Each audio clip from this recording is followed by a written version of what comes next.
It's our way of saying, hey, you guys done good. The 1989 Cubby Awards with Master of Ceremonies Dan Rowan, honoring most dramatic performance by a hitter, best comedic performance, most unforgettable game, and many more. The 1989 Cubby Awards is brought to you by your Chicagoland and Northwest Audience. Good evening, everyone, and welcome to the 1989 Cubby Awards. Since we won't be seeing any baseball for a while this year, what better time to look back at the magical moments that made up the Cubs championship season in 1989. What we have for you tonight are nominees and winners in 13 award categories, ranging from Best Dramatic Performance by a Hitter to Best Vocalist. We'll depart from the normal awards format by first showing you the runners-up in each category, and then the winner. We're ready if you're ready, so let's get to the first category, which is the Best Play by an Infielder. Grace, Dunston, Sandberg, defense by committee at third base and behind the plate. And how about Rick Rona, September 4th in New York, a foul pop over near the Cubs dugout. Rona hit the dirt but made the play. You know Ryne Sandberg's in here. Rhino now working on a streak of 90 consecutive games without an error. Can he get to the tough ones? I'd say he can. Not many players even reach this ball, much less throw the guy out. But Ryne Sandberg did it. In that very same game, Mark Grace came through on a pop fly. Mark's bat sometimes overshadows his defense, but he's become a solid citizen at first base. Very confident in his ability, as you'll see here against the Dodgers. We're ready for the first pitch of the ball game. Alfredo Griffin, he bunts it. Mark Grace grabs it, and he tags him out. He tags him out, and they're arguing about it. There's a bouncing ball. He throws it at plate, and he is out trying to score. Boy, oh boy, Mark Grace took a gamble, and it worked. But the winner of the 1989 Cubby Award for Best Defensive Play by an Infielder is Shawon Dunston. The Cubs leading the Mets 6-5, 2 on, 1 out in the top of the 9th inning, July 28th. There he goes. Look at his high fly ball. It's going to drop, baby. Great catch by Dawson. Try for the double. And it's tucked in. Tucked in. Tucked in. Holy cow. Dawson made the play with his back to the infield. Look at the scene out there in left field. He bounced it through. To Grace in time. Look at Don Jimmy. They're going crazy down there.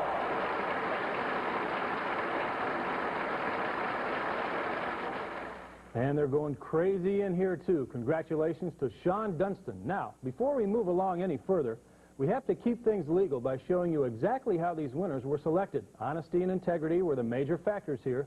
So if you'll bear with us for just a few moments, we'll return to the awards portion of the program right after you watch this. The winners of the 1989 Cubby Awards were selected through a carefully orchestrated screening process by members of the WGN News Sports Department. Dunston. Votes were tabulated under the auspices of the accounting firm of Swindle, Crook & Gotcha in downtown Chicago. In the case of deadlocks, a tie-breaking vote was cast by a sports expert of impeccable character. Are you kidding? Sports? I know all about sports, and especially baseball. Boy, I tell you, there's nothing better than watching that last chucker as the ball goes through the hoop right there on the ice. I tell you, I love it. I love it. And the winner is Dawson. Who's Dawson? The decisions of our sports experts are final. Well, with a few exceptions. Dear Dan, I've spent a lot of time in the off-season thinking and dreaming of the coveted Cubby Award. I came close to winning the Rookie of the Year award in 1988. That was a great thrill. And, of course, winning the division title with the Cubs last year was even a bigger thrill. But if I could only win one of those Cubby Awards, well, that would be certainly the highlight of my career so far. Your buddy, Mark Grace. P.S. Thanks for your consideration. Why don't you and your wife go celebrate a night on the town on me? Well, imagine that guy. Just because he works for us during the season, he thinks he can get preferential treatment in the Cubby Awards voting. Well, that's not the way it works, Mark. Sorry. Well, let's move on now to the next category, and that is the Best Dramatic Performance by a Hitter. There was enough drama in 1989 to make a mini-series, but we're going to settle for the top 5. And we'll start with Luis Salazar, twice the hero against the Cardinals on September 9th. In the 10th inning, Luis hit a shot up the right field line with Andre Dawson on at first. Salazar had already driven in the tying run in the 8th inning, and this one gave the Cubs a 3-2 victory that kept them in first place.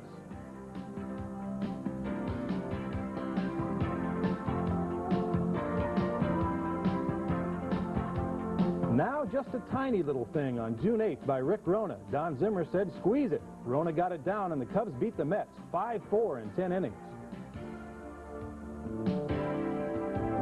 On September 23rd, the Cubs were closing in on a championship when Mitch Webster drove home Kurt Wilkerson with a 9th inning single. Cubs 3, Pirates 2, magic number down to 4. Next up, not so much the situation as the event. September 18th, the Cubs and the Mets. Mitch Williams going for his 34th save of the year.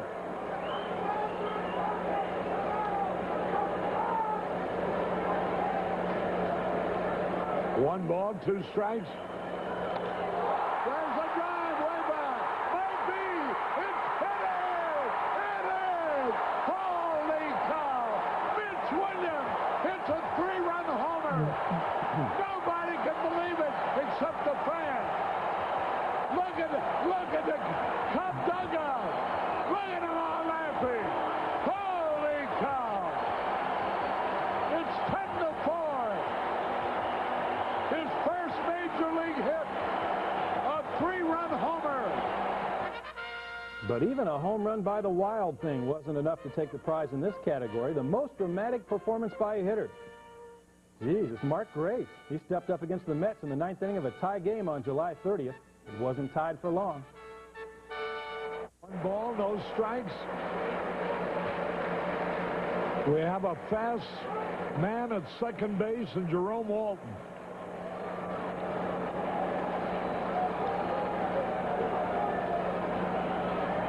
The pitch. There's a drive way back. Might be. Cubs win. Cubs win. Cubs win. Green hits a home run into the right field bleachers. He's circling the bases. Listen to this crowd. Holy cow. Did he ever whack that one? Holy cow. Look at the Mets dugout. The agony of defeat compared to the ecstasy of victory. This is probably the best looking trophy I've ever had. It comes attached with the Cubby Bear. Thank you. Is it most dramatic? Is that what it was? Most dramatic? Well, accidents will happen. I thank you. If I'd have known I was going to get one of these, I'd have done it a few more times. That's for sure. But thank you much. This means a lot to me. It'll go right on the TV.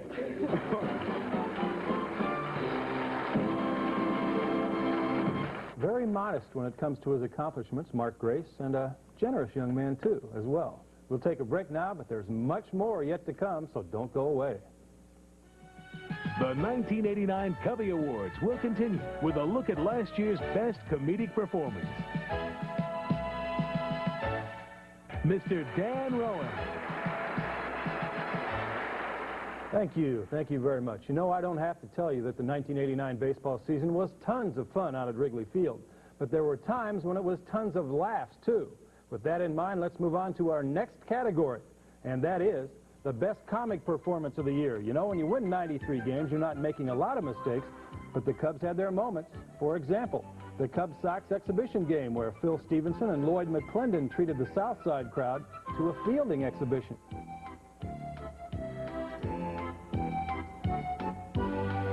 Later on, this is Wrigley against the Mets, and this is Keith Hernandez, and that's a shot to left center field. Lloyd McClendon got there, but you know, they still haven't gotten those lights quite right out there yet. And how about Steve Wilson? Hardly ever gets to bat, and he wanted this base hit so badly that he was willing to do the Dick Van Dyke imitation at first base. Here you go again, the pickup, the throw, and Steve, we'll see you in the next frame. And back in April, when that wind is so cold that it makes your eyes water, Vance Law working on a 2-out pop to third. He's still working on it. But the winner in this category is so obvious you may already know that it was a double-team effort. The Cubs and the Padres Saturday night special at Wrigley Field. David Letterman wormed his way into a box seat to watch the Cubs and Padres team up for 11 errors. A year's worth of stupid human tricks for Letterman all in one night. Nice relay here by Gary Templeton. Even Ryne Sandberg got all caught up in this. Well, maybe they just forgot to rake the dirt between first and second base. But it wasn't only the infielders, as Gary Varsho demonstrates here. A double disaster and the best baseball comedy of 1989.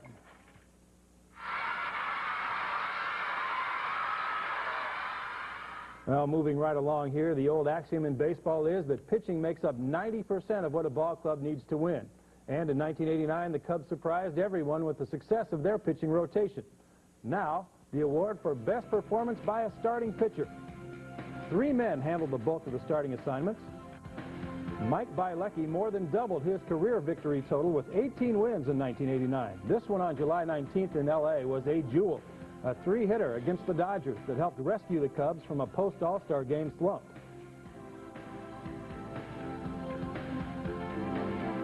Veteran Rick Sutcliffe won 16 games, and his shutout against the Pirates on June 22nd gave the Cubs their first series sweep in Pittsburgh in more than 30 years. And in August, Greg Maddux cut down the Astros without an earned run, one of his 19 victories in '89. Everybody's on their feet in the lane. The Cubs are leading 6-1. That's it. The ground ball. Sandberg. Cubs win. Cubs win. Holy cow. Greg Maddux, his 15th victory of the year. He becomes the leading Cub pitcher.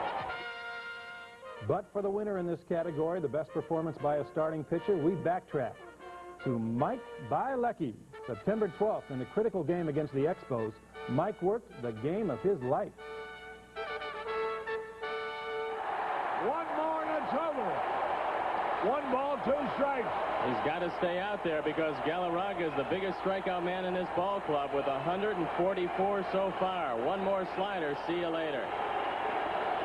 1 ball, 2 strikes. The pitch. Cubs win! Cubs win! Cubs win! Bielecki. A 2-hit shutout. The best game he's ever pitched in the major league. Oh, never sell those sportsmen short. Really fine, fellows. Where did that guy come from? He's trying to cut in on my act here. Anyway, another strength of the 1989 Cubs club was its togetherness. Not much clubhouse bickering among this bunch of baseball players. They were a team on the field, and they did things together off the field as well. But that doesn't mean the boys couldn't get a little bit spunky from time to time. As a matter of fact, Don Zimmer is one of the top 3 in baseball at arguing. If you don't believe it, just ask Jerry Crawford. As far as player altercations go, the best one of '89, far and away, happened on June 4th in St. Louis. 1 out in the inning. Mark Grace, the hitter. And Grace spins around, and now he's going after DePino, and the fence is empty. Grace and DePino on the bottom of the pile here. Guerrero trying to get back into the fray. You can see Joe West holding him back. But the Cubby Award for Best Argument of '89, if only for its duration, goes to the skipper. Don Zimmer and Bob Engel's crew had one going that began May 1st in San Francisco and was still going strong May 19th in Cincinnati. Meanwhile, Zimmer continues to be extremely hot.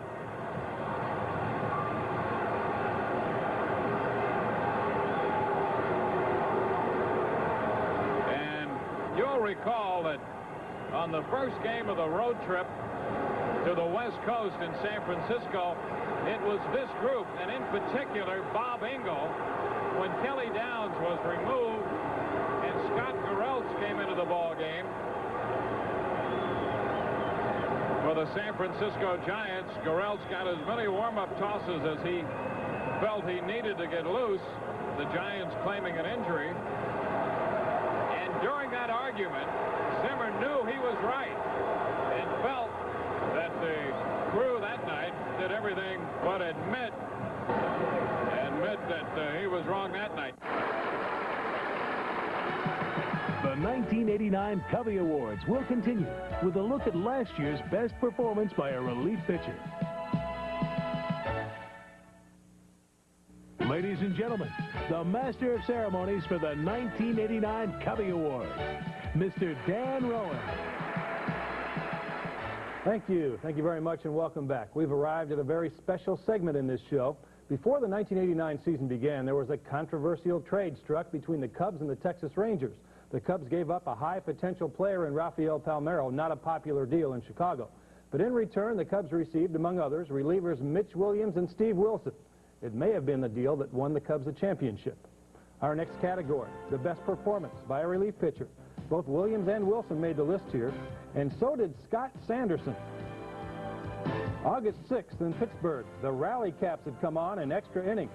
Sanderson had come on in the 10th, and he had thrown 8 innings of shutout relief when Jeff King of the Pirates stepped up in the bottom of the 18th and ended the game. It was an awful way to lose, but it was a magnificent effort by Sanderson in defeat. And how about the first time Andy Van Slyke of the Pirates got a look at Mitch Williams? He got a face full of dirt. Now, this was in a game situation.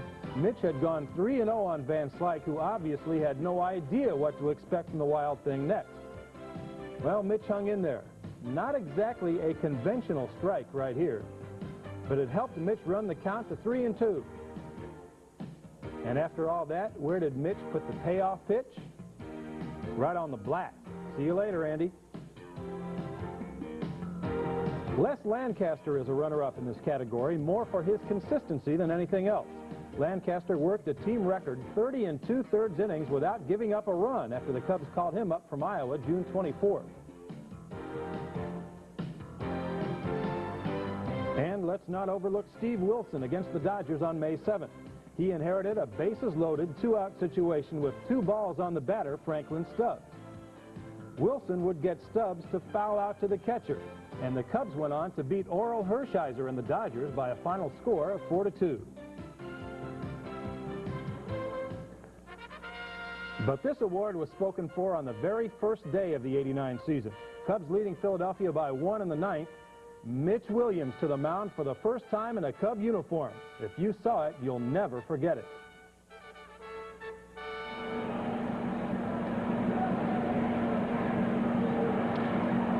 There's a fly ball, may drop, and it does. In his short center. Bobby Dernier bloops a single in his center field. Here's Tommy Herr, a switch hitter.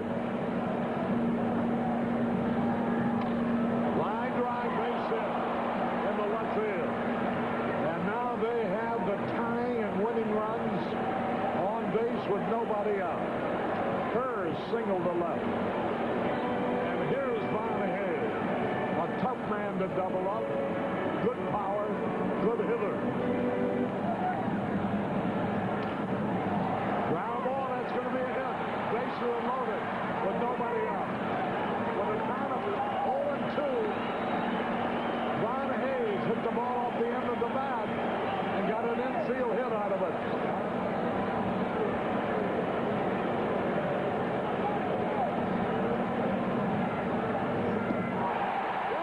Struck him out. Holy cow. 3 balls, 2 strikes.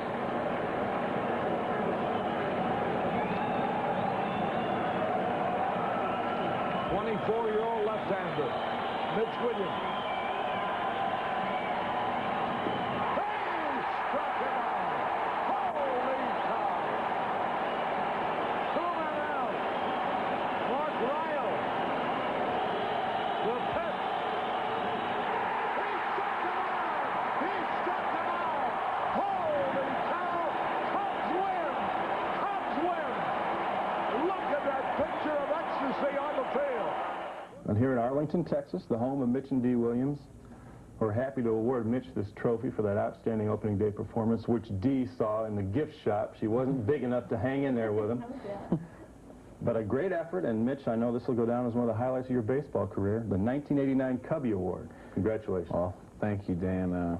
This definitely is a highlight of my career. Anything with Cubs on it so far has been a highlight, so this is definitely a highlight. Staying with the pitchers now, we move on to our next category, the best pickoff of 1989. We had 3 contenders here, and the first one belonged again to Mitch Williams against the Padres, trying to protect a 2-run lead. He never had to throw a pitch. Carmelo Martinez was out by a yard at second base. Managers, catchers, hitters, and even base runners, no one seems to know where the ball's headed when Mitch Williams is preparing to throw it.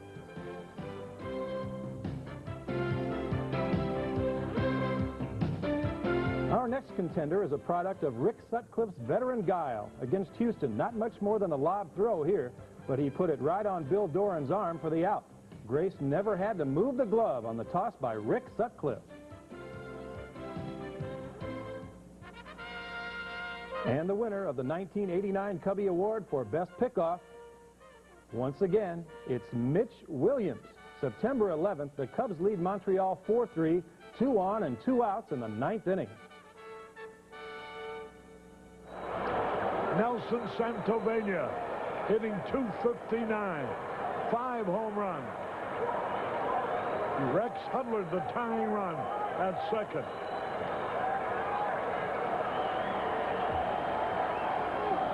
Oh, they picked him off! They picked him off! The game's over! The game's over! They picked the pinch runner off first base. The game is over. How about that? And Mitch Williams gets his 33rd save of the year. Watch the throw now. The first baseman's not there. He lobs a throw over to McGlendon, and he tags the runner out to end the game. Mitch, this is mind-boggling. I never dreamed you'd win 2 Cubby Awards in 1 year, but you've done it. The pickoff play against the Expos. What more can I say but congratulations?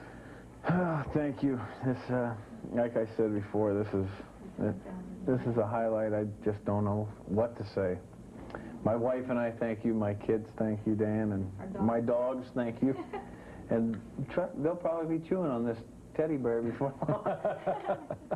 So thank you very much. And moving quickly to the field for the Headache of the Year honors. Kind of a short list for Headache of the Year, but among our nominees is Andre Dawson. Eric Davis of the Reds sent him back to right. Andre must have forgotten those are bricks behind that ivy out there, and he ran his head right into him. As you take a second look at this, we'll tell you that Andre stayed in the game, but the Cubs lost it 8-5.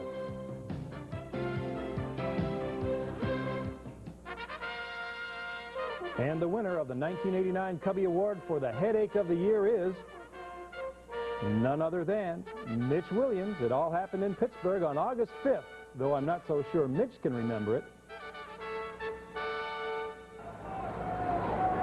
4-2.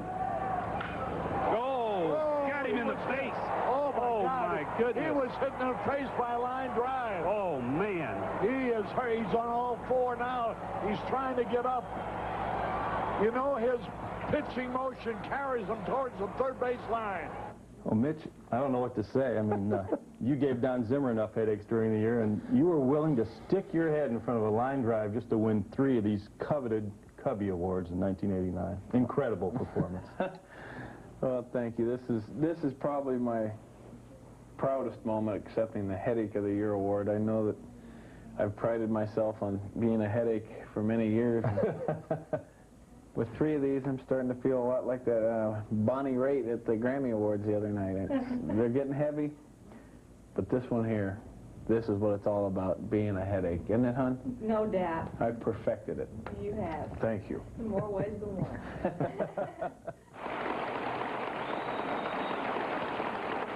I'll tell you, an honor in triplicate that may never be repeated again. I know Mitch is watching somewhere, parked in front of a big screen, watching the show tonight. One more time, Mitch Williams, congratulations on what you did this season. Now, we'll step aside for a moment, but stay tuned. We'll be right back.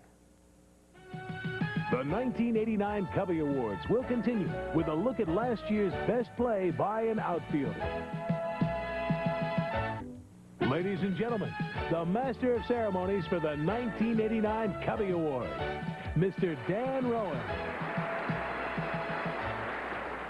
In May of 1989, the Cubs had the misfortune of losing their entire starting outfield to injury. But Don Zimmer's call-ups came on to outproduce the guys they replaced. Consistent hitting by all the outfielders was a big plus in 1989. And so was their defense. We move on to the best play by an outfielder. The runners-up in this category are as follows. Jerome Walton in the Astrodome on August 20th. Houston pitcher Mike Scott thought he had a BI single here, but neither he nor the base runner took Jerome's throwing arm into account. Walton had an incredible debut season. Rookie of the Year, the team record 30-game hitting streak, and a .293 average. But it was his defense in center field as much as anything that made him such a valuable player. In Cincinnati on August the 16th, Barry Larkin of the Reds hit one that looked like it was history until Andre Dawson caught up with it as it sailed over the wall. Warning track robbery by Andre Dawson. Dwight Smith would just as soon lose his reputation as an outfield butcher. If he keeps making plays like the one he made against the Astros, he may do it. Rafael Ramirez out at the plate. And in left field, there were plenty of contributors, including Dwight Smith, but also Gary Varsho.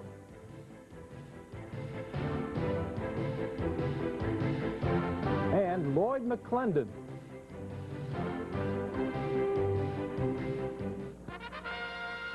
But the winner of the 1989 Cubby Award for Best Defensive Play by an Outfielder didn't get it for a diving catch. Nor did Andre Dawson win for a perfect throw. He won for 2 perfect throws in 1 inning against Montreal. There's a line drive, base hit over Mark Grayson's head. There's a man trying for a second. Good throw, get him. There he is. Oh, trying to stretch him into a double. And Davey Martinez thought the surprise element might give him an extra base. But Andre gunned him out.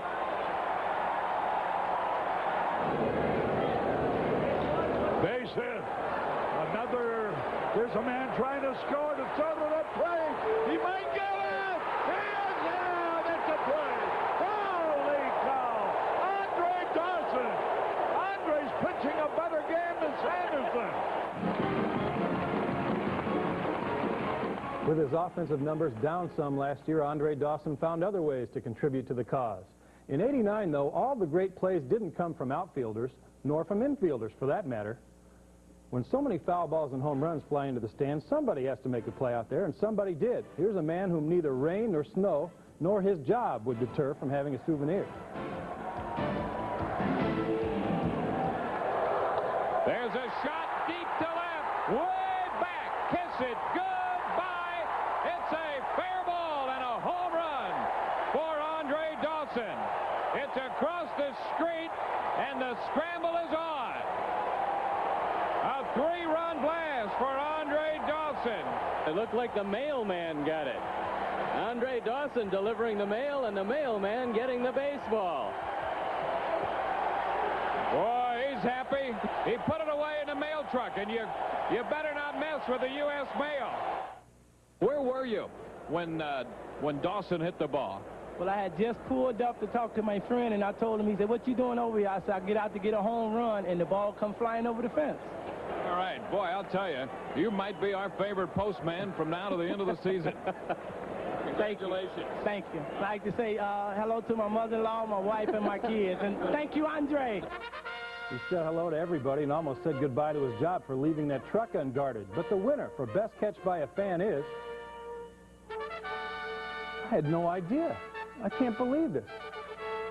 Well, here's what happened anyway. There's a drive, way back. It might be. It is a home run. Well, I tell you, I remember it like it was yesterday. The Cubs had beaten the Mets 15-3 the night before. A beautiful hot afternoon out here at Wrigley Field. Lloyd McClendon stepping up. I'm out here with a bunch of guys from the office, and he just rocks one that's heading for me like it's got radar on it. Right into the bleachers. I reach up with one hand, my right hand, make the catch, hold it high. McClendon's running around the bases.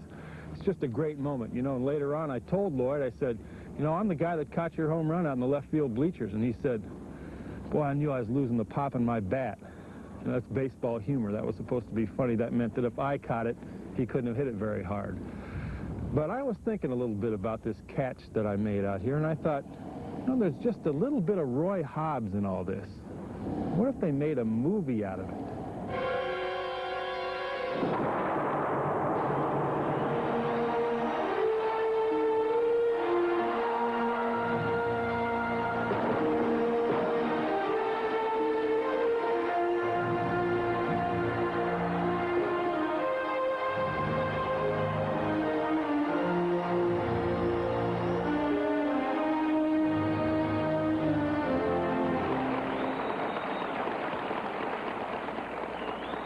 Thank you very much. Maybe we'll skip the movie, but this is still a tremendous thrill to win this award.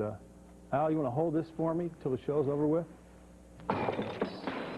Ooh, how much does one of those glass tabletops cost anyway? Make sure that trophy's not scratched. We better go on here. Now, you're going to need your memories refreshed to recall the events you're about to see in our next category. This is the stuff you didn't want to remember from the '89 season. The most forgettable games of the year, and there were more than a few. We begin with the Philadelphia game, August 10th at Wrigley Field. What a start for the Cubs in this one. Ryne Sandberg hit not one, but 2 homers. The Cubs had a 10-3 lead after 3 innings, but this one turned into a streak snapper. The Phillies had caught up by the 5th inning, and then here in the 7th, they scored 4 runs to win the game 16-13. Ricky Jordan's single wound up clearing the bases after a wild throw. It was the end of an 8-game home win streak and the end of Les Lancaster's 30-plus scoreless inning streak. Eminently forgettable, but certainly no more so than the September 8th matchup with the Cardinals at Wrigley Field. Again, Rhino hit 2 home runs, and the Cubs had a 7-1 lead after 4 innings. But Pedro Guerrero pulled the Cardinals right back into it with a 4-for-4 performance, including this home run off Mitch Williams. Guerrero drove in 5. The Cardinals won it 11-8 and moved to within a half game of the first-place Cubs.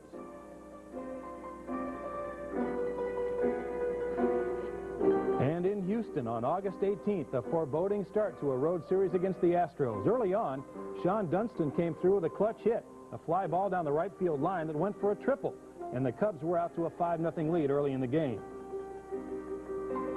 But Houston slugger Glenn Davis led the Astros comeback with this RBI single off Calvin Schiraldi, and the Astros were still in it.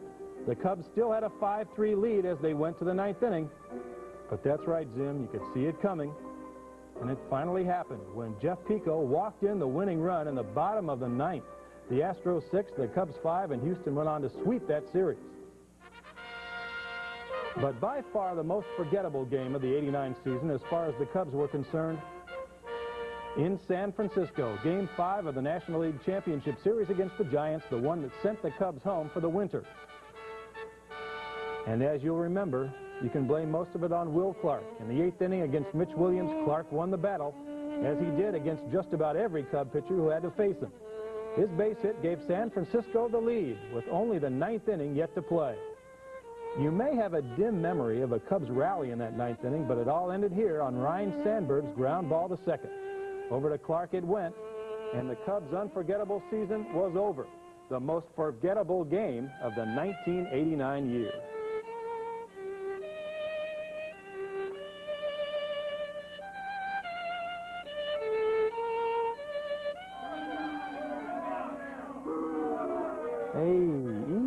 Easy. You've been a great crowd so far. Don't turn ugly on us right now. Besides, we've saved up some of our best material for the end here. We're going to have it for you in just a minute.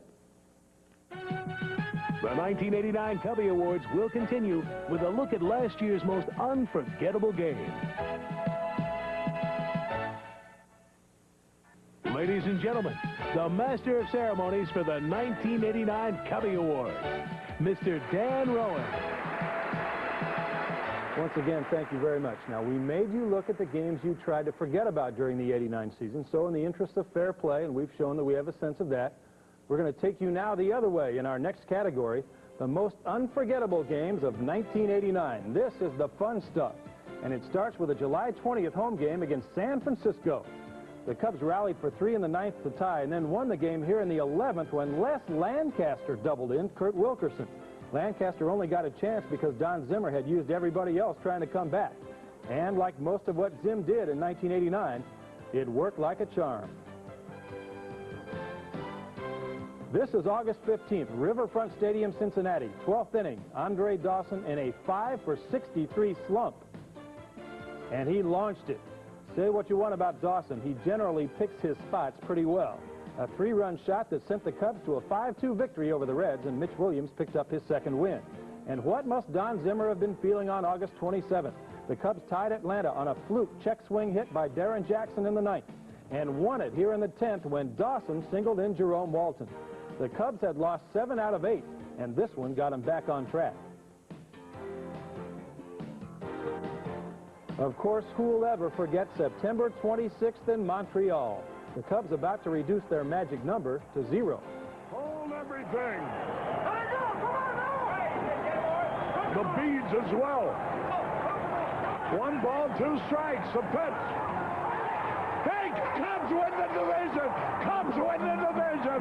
Cubs win the division. Fitzgerald is out on strike. Look at that scene on the field. All that humanity is Mitch Williams. But even before they wrapped it up, the Cubs had been involved in a celebration. Their final regular season home game, September 24th against the Pirates, was also a game to remember.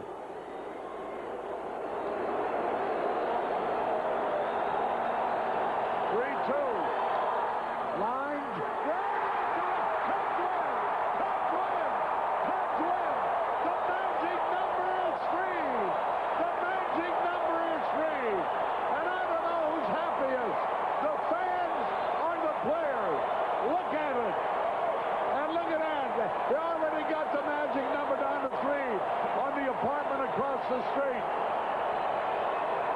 And I'm going to tell you, Don, first game of the playoffs. Here it is, October the 4th, the first game of the playoffs. Wait a minute. Here they come.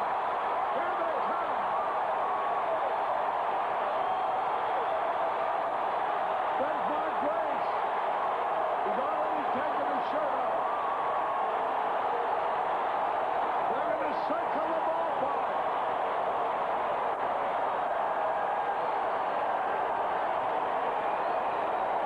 Look at Mark Grace.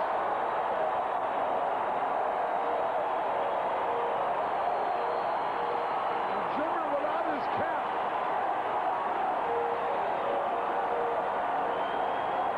Ryne Sandberg. Luis Salazar. But the judges were adamant in this category. The absolute, unquestionable, and definitive winner here, August 29th against the Astros. The Cubs were being embarrassed by Houston 9-0 after 5. What happened afterward was the Cubs' entire season in microcosm. Big chop off the plate. Portugal backing down off the mound. Barehanded pickup, and he throws it away. The run will score, and Dunston's on his way to second. So the Cubs pick up a run.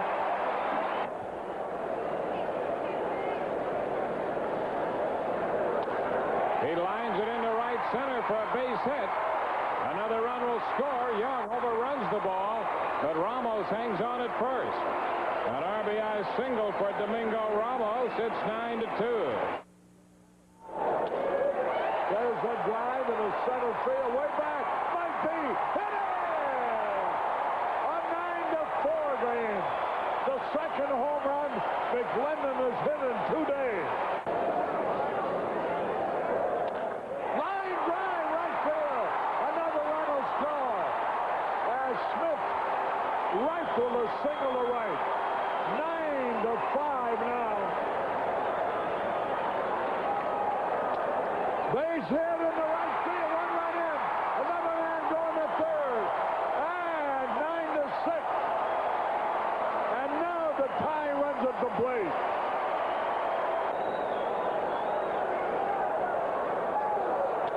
Base hit. A base hit on the first pitch.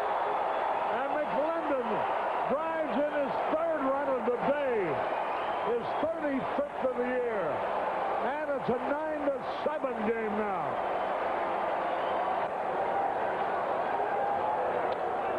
One base hit. One run in. There's another runner going to be held up. 9-8.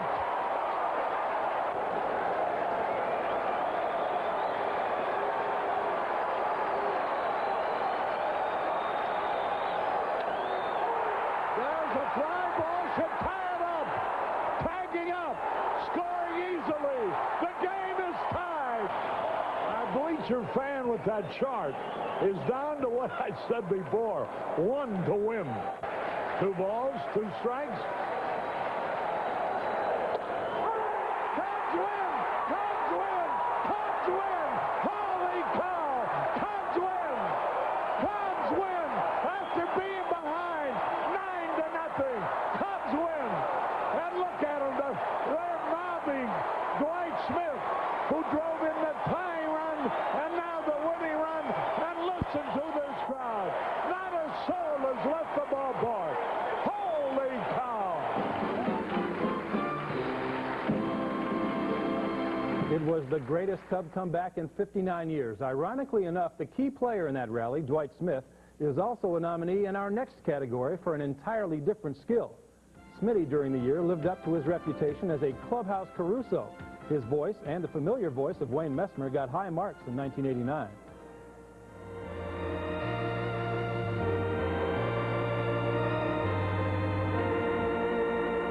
Oh, say, can you see Piperton's early ride?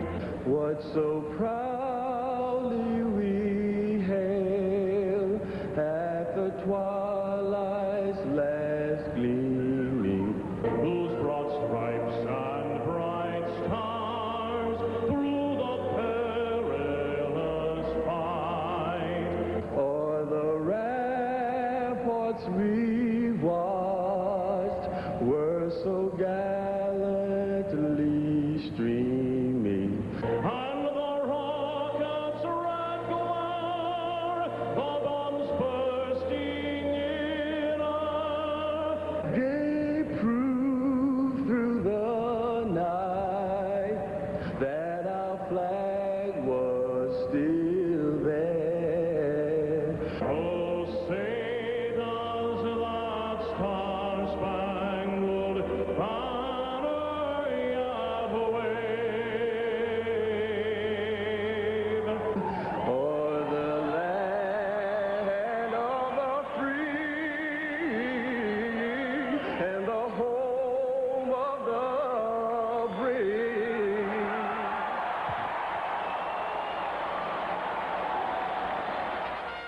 But as talented as Dwight Smith and Wayne Messmer might be, they still have a ways to go to catch up to our winner. Is there any doubt that Harry Carey wins Best Vocalist honors? No doubt at all. All right! Let me hear ya! A 1, a 2, a 3. Take me out to the ball game. Take me out to the crowd. Buy me.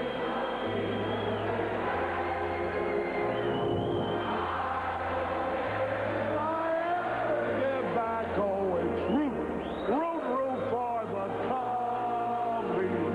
If they don't win, it's a shame for it. The old ball game. Hey!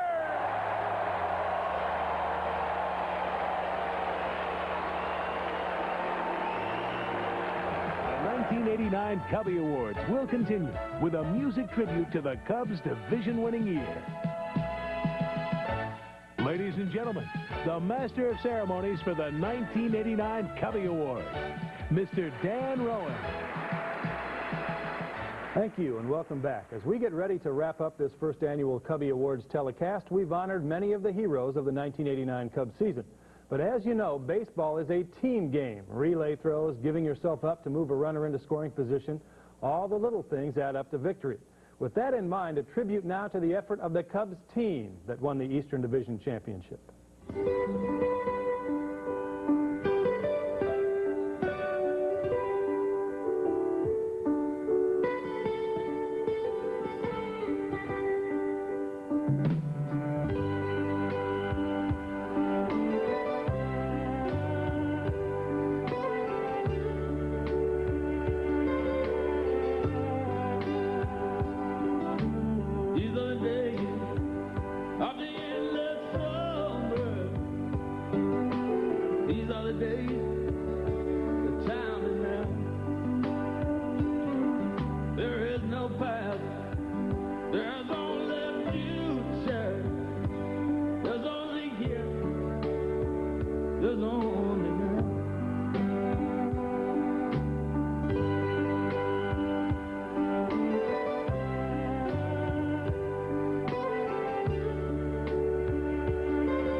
And with that, ladies and gentlemen, we bring to a close our production of the 1989 Cubby Awards. You've been a great audience. Those were working here. I know. But I see you got one award left, and I figured, well, you know, since I did such a good job in helping you judge and all of that stuff, I figured maybe you'd at least let me have the last award. It's for the players. Well, I know that. Well, I know that. But I mean, I did such a really good job in helping you judge and all of that stuff. And I mean, I did it on my day off and all that other kind of stuff there. So I figured, you know, what the heck? Maybe you'd let me have it. You know? Hey. Come on. The show's over. It's over? Take it. I can have it? Yep. Really? So long. Well, thank you, Dan. Hey, I want to thank everyone responsible for the 1989 Cubby Awards for making this The 1989 Cubby Awards has been brought to you by your Chicagoland Nissan dealers, where satisfaction is standard equipment. By True Value Hardware, for quality, selection, and personal attention, make True Value Hardware your store of first choice. By Pepsi-Cola General Bottling, Pepsi, the choice of a new generation. And by your Chicagoland and Northwest Indiana Better Buick dealers, who wish the Cubbies much success at home and on the road. The Great American Road belongs to Buick and the Chicago Cubs. And I wanted... Where are you going with it? All right. Anyway, so I wanted to say thank you to everyone, because today...